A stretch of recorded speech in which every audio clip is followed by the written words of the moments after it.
తరువాత హనుమంతుడు ఆ దండను పిచ్చి దండలా తుంచివేసెను. సభలోని వారందరూ ఆశ్చర్యపోయిరి. లక్ష్మణునికి కోపము వచ్చింది. ఆంజనేయ, నీవు ఏమి చేయుచుంటివి అని ప్రశ్నించెను. హనుమంతుడు మాత్రం, శ్రీరాముడు లేని ఈ దండ నాకు అనవసరం అని పలికెను.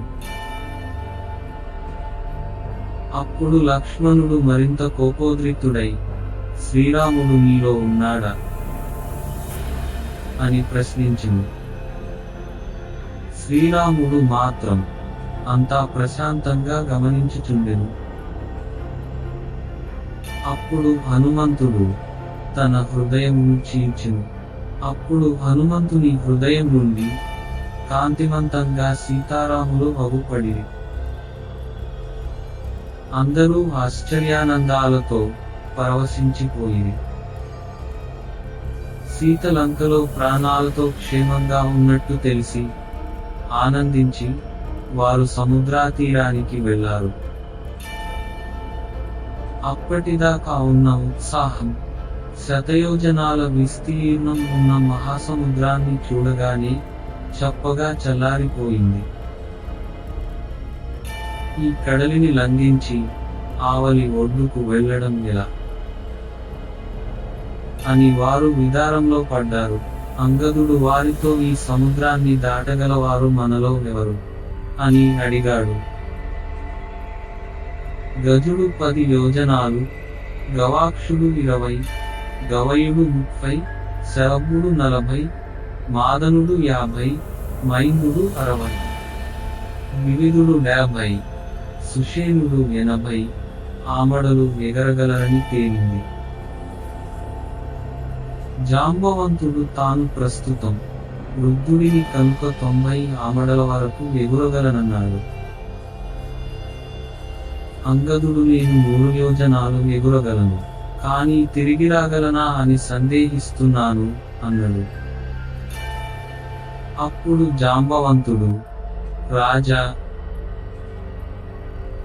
నీవు రాజువు గనక ఎవరినైనా పంపాలే తప్ప వెళ్ళడం పద్ధతి కాదు అన్నాడు. అప్పుడు విప్రాయోపవేశం చేయటమే తప్ప ఇక మనకు మరో మార్గం లేదు అన్నాడు. అప్పుడు యువరాజా, మనలో ఈ వారధిని లంఘించగల వీరుడు హనుమంతుడొకడే అని పలికి హనుమంతునితో, హనుమా, లే, నువ్వు అనన్య సామాన్యుడివని గుర్తు చేస్తున్నాను. నీకంటే శక్తిమంతులు ఈ భూమండలం మీద లేరు. వెళ్ళి కార్యం సఫలం చేసుకునిరా అని అతని శక్తులు గుర్తు చేశాడు. హనుమంతుడు తన శక్తులు గుర్తుకు రాగా అర్ధరాత్రి ఒక్కసారి హఠాత్తుగా వెలిగిన సూర్యుడిలా ప్రకాశించాడు. తన శక్తులు గుర్తుకు రాగా తోక విదిలించి లేచాడు. వానరులందరూ హనుమంతుడిని స్తుతిస్తుంటే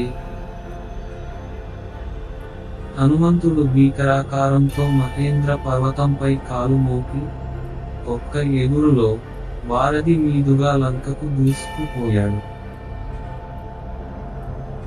రామకార్యార్థి అయి వెళుతున్న హనుమంతునకు విశ్రాంతినిచ్చేందుకు సముద్రుడు మైనాక పర్వతాన్ని ఆదేశించాడు. మైనాకుడు సముద్రంలో నుండి ఎదిగి హనుమదారికి అడ్డుగా నిలబడి ఆతిథ్యం స్వీకరించమని కోరగా, రామకార్యార్థిని కనుక విశ్రమించనని కృతజ్ఞతలు తెలిపి సెలవు తీసుకొన్నాడు. హనుమంతుని శక్తిని తెలుసుకోవడానికి దేవతలు సురసను పంపారు. ఆమె హనుమంతునికి అడ్డుపడి, నాకెదురైన వారు నా ఆహారమని దేవతలు చెప్పారు, నా ఉదరంలోకి రా అని నోరు తెరిచింది. హనుమంతుడు తన శరీరం పెంచాడు. సురస కూడా శరీరం పెంచుతూ పోయింది. ఒక్కసారి హనుమంతుడు బొటన వేలంతగా మారి ఆమె ఉద్రంలోకి ప్రవేశించి గభాలున ఆమె నోరు మూసుకునేలోగా వచ్చేశాడు. హనుమంతుని యుక్తికి మెచ్చి సురస దీవించింది. సింహిక అనే రాక్షసి హనుమంతుడు ఎగురుతుండగా నీటిపై ఉన్న అతని నీడను పట్టి ఆపింది. హనుమంతుడు తన శరీరాన్ని వేగంగా పెంచి ఒక్కసారి తగ్గించుకుని రాక్షసి కడుపులోకి వెళ్ళ పేగులు చీల్చి బయటకు వచ్చాడు. లంకను చేరిన హనుమంతుడు తన శరీరాన్ని సూక్ష్మంగా చేసుకుని లంకానగరంలోని కట్టడాలు, వనాలు చూస్తూ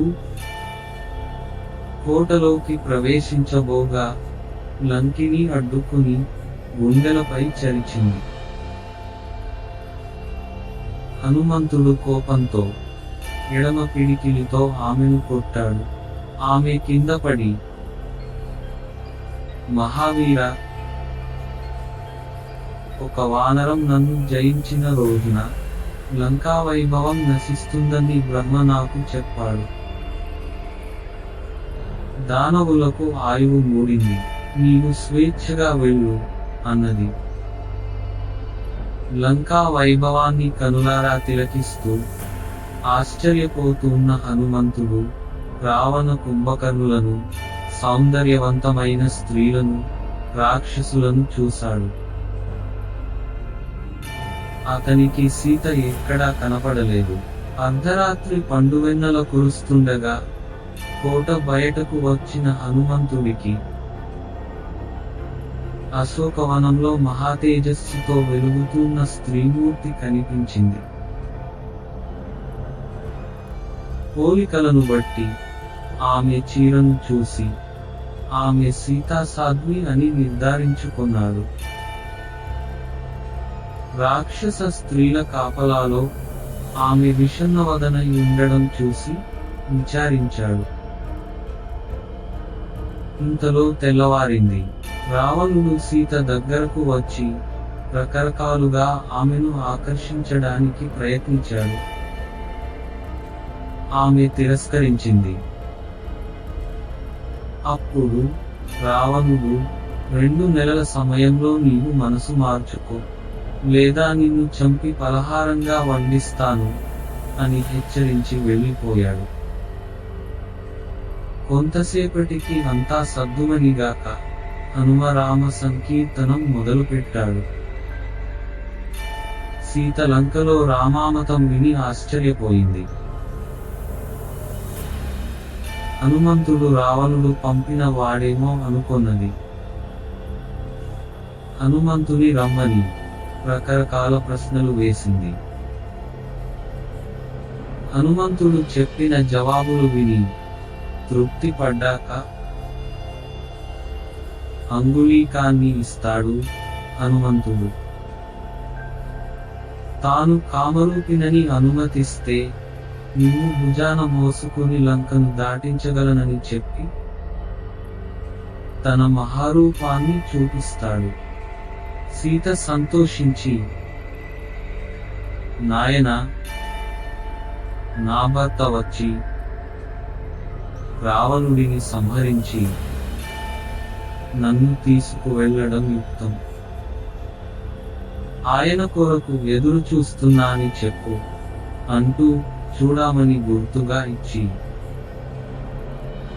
రాముడికి తనకు మాత్రమే తెలిసిన సంగతులు చెప్పి పంపింది.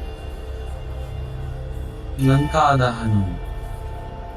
లంకలో ఎలాంటి శక్తివంతులున్నారో తెలుసుకుంటే రేపు రామ రావణ యుద్ధంలో ఉపయోగంగా ఉంటుందని భావించి అక్కడ ఉద్యానవనాలు ధ్వంసం చేయ ప్రారంభించాడు. అది చూసి రాక్షస స్త్రీలు రావణుడికి తెలుపగా రావణుడు తనతో బలసమానులైన కింకర గణాన్ని పంపాడు. వారిని గెద్ద పాములను సంహరించినట్టు హనుమంతుడు నిర్జించాడు. తనతో పోరాటానికి వచ్చిన జంబుమాలిని, 7 మంత్రిపుత్రులు, విరూపాక్షుడు, యూపాక్షుడు మొదలైన వారు యుద్ధానికి రాగా వారిని స్వర్గానికి పంపాడు. ఇంద్రజిత్తు ప్రయోగించిన బ్రహ్మాస్త్రానికి వివశుడు కాగా బంధించి రావణుని యొద్దకు తీసుకెళ్లారు రాక్షస వీరులు. హనుమంతుడు తాను రామదూతనని, సీతను రామునికి అప్పగించకుంటే చావు తప్పదని హెచ్చరిస్తాడు. రావణుడు హనుమంతుని వందించమనగా దూతను చంపరాదని, మరేదైనా శిక్ష విధించవచ్చని విభీషణుడు అన్నాడు. రావణుడు, కోతులకు తోక ఎంతో ప్రీతి కనుక ఆ తోకకు నిప్పంటించమనగా లంకా నగరాన్ని అగ్నికి ఆహుతి చేసి సీతకు తిరిగి కనిపించి నమస్కరించి వానరులతో కూడి రాముడిని చేరి, చూశాను సీతను అని చెప్పాడు. రామ రావణ యుద్ధం. రాముడు వానరులతో కడలిపై సేతువు నిర్మించి చేసిన రామ రావణ యుద్ధంలో హనుమంతుడు గొప్ప పాత్ర పోషించాడు. లక్షల మంది దానవులను సంహరించడమేగాక లక్ష్మణుడు మూర్ఛపోగా రాత్రికి రాత్రై ఔషధీ పర్వతం తెచ్చి రక్షించాడు. రావణుడి మరణం తరువాత అయోధ్యకు వెళ్లి భరతునికి రాముని రాక ఎరిగించి స్వాగత కార్యక్రమాలు నిర్వహింపచేసించి హనుమంతుడే. శ్రీరామ పట్టాభిషేక వేళ సీతమ్మతో అమూల్యమైన రత్నహారాన్ని ఇవ్వడమేగాక రాముడు తన సోదరులకు కూడా చూపని ప్రేమ చూపి చిరంజీవిత్వాన్ని, రాబోయే కల్పంలో బ్రహ్మ పదవిని కూడా ప్రసాదించాడు. హనుమంతుని జీవనం మనకందరకు ఆదర్శవంతమైంది.